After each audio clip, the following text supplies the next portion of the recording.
তৌহিদি জনতা অনেক বেশি উৎপাত করছে। জামাতের আমির সাহেব যখন পুরুষ হয়ে পুরুষের পিছন থেকে জড়িয়ে ধরে আর বলে এটা নবীর সুন্নত, তখন কেন তৌহিদি জনতা তার উপরে হামলা করলো না? অমুকের ওড়না ধরে টানাটানি করছে, আবার এক গুলাগারের গলায় তারা ফুলের মালা পরিয়ে দিচ্ছে। এই যে ইউনূস সাহেবের সময়ে শান্তিতে যিনি নোবেল পেয়েছেন, সেই লোকটা বাংলাদেশে 2024 সালে আসার পর থেকে এই তৌহিদি জনতার উৎপাত আমরা দেখতে পাচ্ছি। অতিরিক্ত বার বেড়েছে।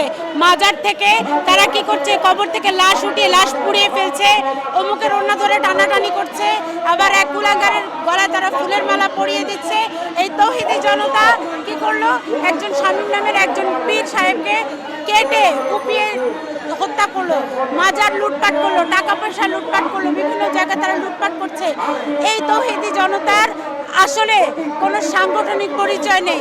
যখন যেটাকে তারা টার্গেট করে সেই জায়গায় তারা একসাথে ঐক্যবদ্ধ হয়ে লুটপাট করে, হানাহানি করে, মারামারি করে, মাজার বিরোধী, তারা বাউল বিরোধী, বাউলদের কান ধরে টানাটানি করে।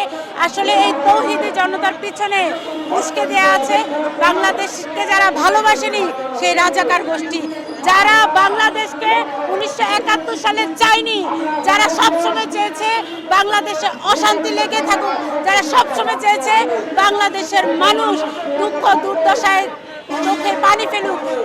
এই তৌহিদি জনতার ধারক বাহক, এই তৌহিদি জনতার পিছনে সেই রাজাকার গোষ্ঠী আছে বলে আমরা মনে করি।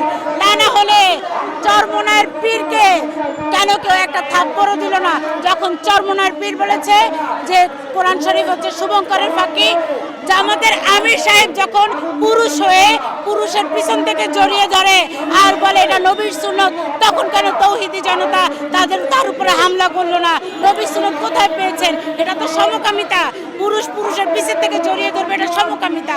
একটা সমকামী পুরুষকেও এরা কিছু বলে না, তার মানে তৌহিদি জনতার বাবা গডফাদার জামাত।